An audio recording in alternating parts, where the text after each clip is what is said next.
अस्सलामुअलैकुम स्टूडेंट्स, कैसे हैं आप सब।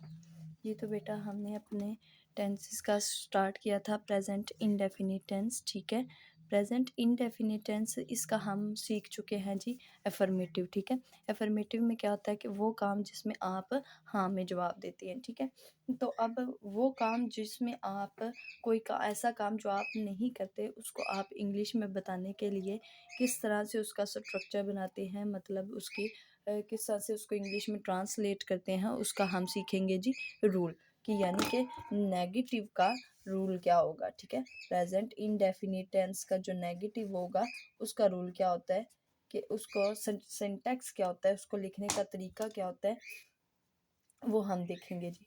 सबसे पहले बेटा आपने जो चीज़ यूज़ करनी है वो है जी सब्जेक्ट लगाना है।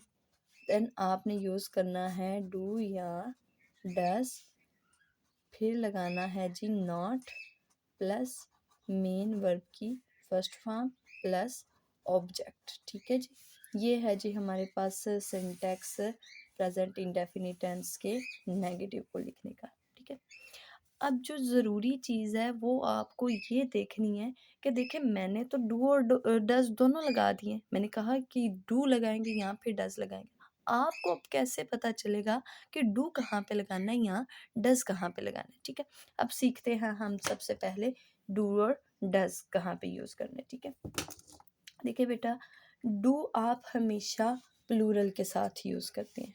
डू आप कब यूज़ करते हैं, जब प्लूरल की बात होगी, यानी कि एक से ज़्यादा बंदों की बात होगी। ठीक है, और आप डज कब यूज़ करते हैं, जब किसी सिंगल पर्सन की बात हो। ठीक है, सिंगुलर के लिए आप क्या यूज़ करते हैं, डज। ठीक है, लेकिन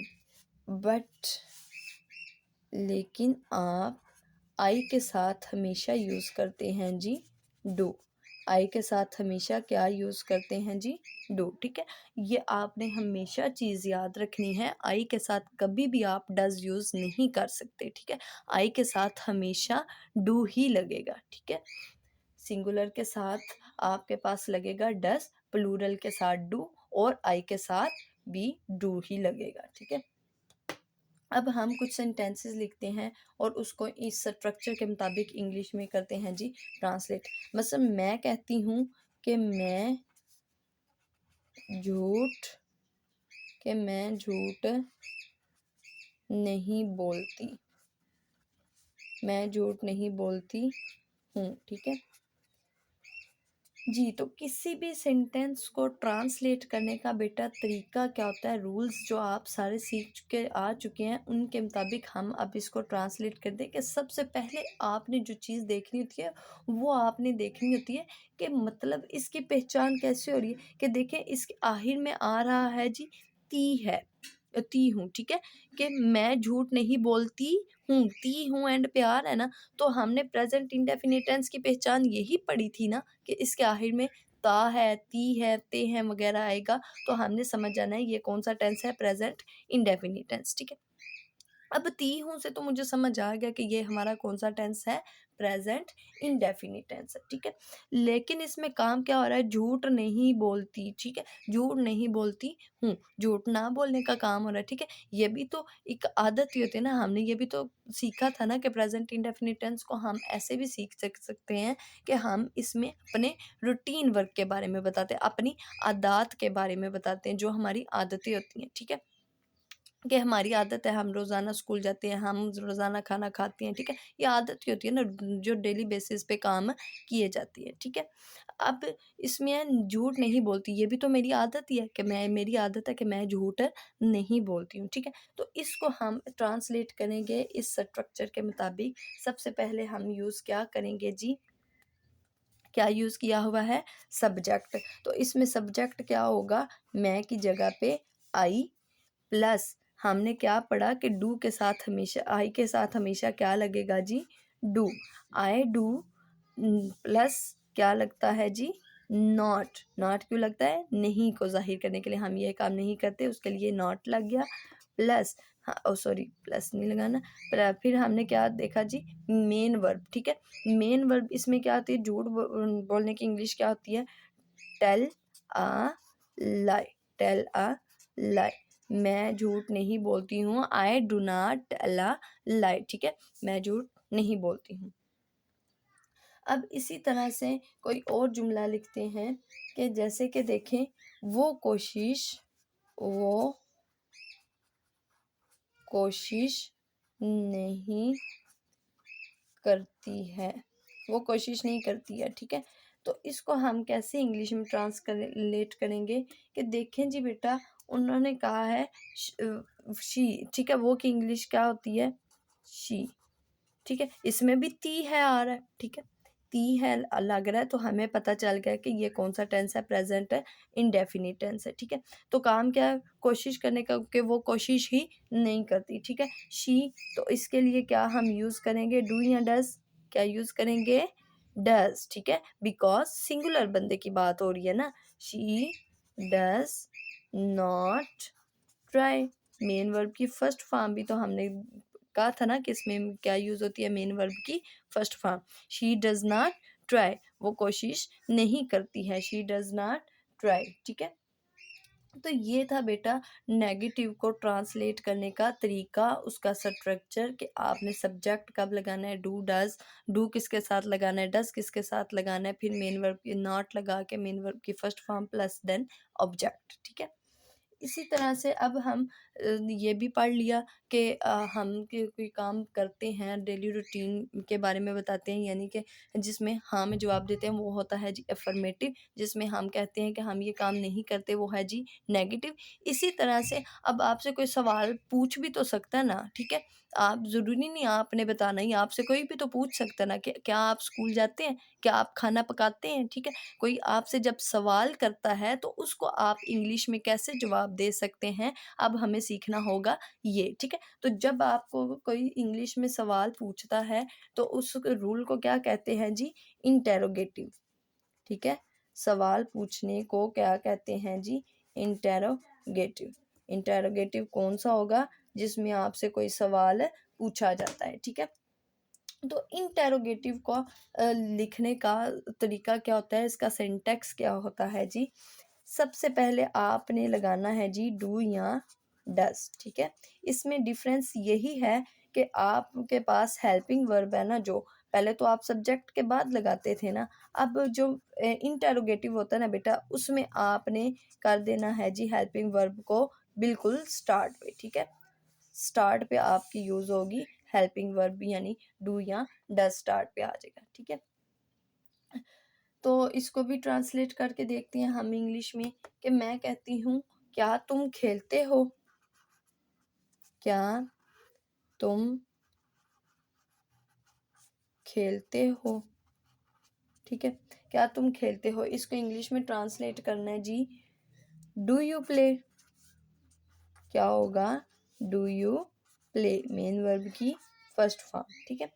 क्या तुम वहाँ रहते हो, अगला हम जुमला करते हैं, क्या तुम वहाँ रहते हो, ठीक है।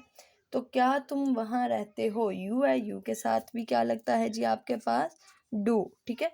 डू यू, देन आपके हमने देखा ना कि डू या डस के बाद हम लगाते हैं सब्जेक्ट, तो यू, ठीक है, सब्जेक्ट हो गया, तुम की जगह पे यू प्लस मेन वर्ब की फर्स्ट फॉर्म, तो मेन वर्ब क्या है जी, live, do you live there, ठीक है, डू यू लिव देयर, क्या तुम वहाँ रहते हो, ठीक है।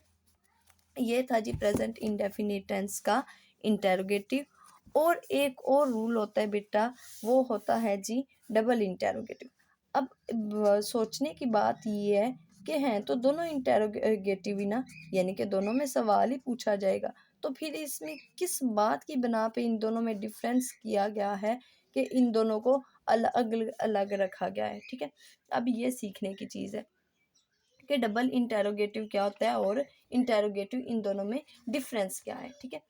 तो बेटा जो होता है ना इंटेरोगेटिव, उसमें आपने सिंपली ये बात याद रख लेनी है कि इंटेरोगेटिव में आपसे सवाल पूछा जाता है, क्या तुम इस तरह से, मतलब स्टार्ट में उसके ना सिर्फ क्या लगेगा, ठीक है, क्या से शुरू होंगे वो, और जो होता है ना डबल इंटेरोगेटिव, पूछा इसी में भी सवाल ही जाता है, लेकिन इसमें क्या स्टार्ट पे नहीं आता, इसमें क्या आ जाता है दरमियान में, और इसमें सिर्फ क्या यूज़ नहीं होता, इसमें आपके पास क्या, क्यों, कहाँ, कब, ठीक है, इस तरह के भी यूज़ होते हैं, लेकिन वो जुमले के अंदर यूज़ होते हैं, ठीक है, वो जुमले के अंदर यूज़ होते हैं। वो जैसे कि हमने इंटेरोगेटिव में कहा था ना कि क्या बिल्कुल स्टार्ट पे आता है, लेकिन इसमें क्या स्टार्ट पे नहीं आएगा, इसमें जुमले के अंदर आता है, ठीक है।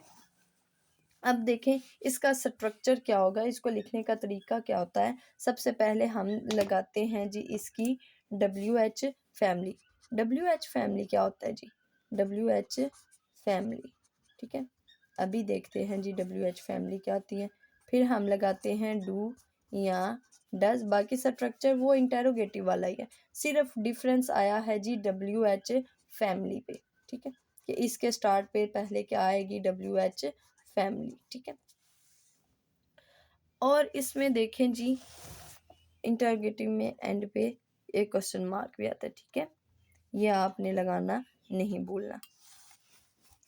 अब देखें जी WH फैमिली बेटा क्या होता है कि देखें व्हेन, हम कहते हैं व्हेन, वो लफ्ज़ जो W और H से शुरू होते हैं, व्हेन, वाई, ठीक है, व्हाट, इस तरह के वो अल्फाज, वो वर्ड्स जो आपके पास W और H से शुरू होते हैं उनको कहते हैं WH फैमिली, ठीक है। इसमें WH फैमिली स्टार्ट पे आ जाएगी, plus do does plus subject plus main verb और फिर ऑब्जेक्ट और क्वेश्चन मार्क, ठीक है। इसको हम ट्रांसलेट करते हैं इंग्लिश में, इसका कोई जुमला सेंटेंस लिखते हैं। हम कहते हैं मिसाल के तौर पे, तुम क्यों रोती हो, ठीक है, तुम क्यों रोती हो, तुम क्यों रोती हो, ठीक है। देखें इसमें क्या स्टार्ट पे नहीं आया, ठीक है, इसमें दरमियान मैंने ये भी कहा था ना कि ज़रूरी नहीं कि इसमें क्या ही आएगा, इसमें क्यों भी आ सकते हैं, इसमें कहाँ भी आ सकते हैं, इसमें कब भी आ सकते हैं, ठीक है। तो इसमें यूज़ हुआ तुम क्यों रोती हो, क्यों आ गया जुमले के दरमियान में है ना, स्टार्ट पे तो नहीं ना आया, ठीक है। तो इसको ट्रांसलेट कैसे हम करते हैं, स्टार्ट पे आ जाती है आपकी WH फैमिली, क्यों है तो क्यों को इंग्लिश में क्या कहते हैं जी, वाई, वाई, तुम के साथ यू के साथ लगता है जी do you, why do you cry, ठीक है, तुम क्यों रोती हो, वाई डू यू क्राई, ठीक है। फिर हम देखें इसी तरह से कोई और जुमला कर लें आप, जैसा कि मैं कहती हूँ हम कहाँ जाते हैं, हम कहाँ जाते हैं, ठीक है, हम कहाँ जाते हैं। तो इसमें आपने कैसे इसको ट्रांसलेट करना है जी, सबसे पहले हम क्या लगाते हैं WH फैमिली, WH फैमिली कहाँ है ना, तो कहाँ के लिए हम क्या यूज़ करते हैं, वेयर, वेयर डू, फिर डू या डज में से कुछ यूज़ करना है तो हम लगाते हैं जी डू, ठीक है, वेयर डू वी गो, ठीक है, हम कहाँ जाते हैं, ठीक है, प्लूरल था उसके लिए हमने क्या यूज़ किया, डू, हम है ना, हम कहाँ जाते हैं, ज़्यादा लोगों की बात हो रही है, प्लूरल है तो हमने क्या यूज़ कर दिया, डू, ठीक है, वेयर डू वी गो, ठीक है।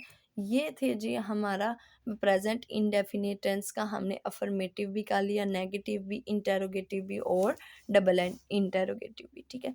तो बेटा इसको आपने प्रेजेंट इंडेफिनिट टेंस जो था ना आपका वो हो गया है जी कंप्लीट, ठीक है। इसके अब आपने ये चारों रूल्स जो थे ना, अफर्मेटिव, नेगेटिव, इंटेरोगेटिव और डबल इंटेरोगेटिव, इनको अच्छे से अंडरस्टैंड कर लें, इनकी पहचान, इनके स्ट्रक्चर को, ठीक है। तो इंशाल्लाह मिलते हैं जी नेक्स्ट वीडियो में अपनी नई वीडियो के साथ। इंशाल्लाह अपना ख्याल रखिएगा। अल्लाह हाफिज़।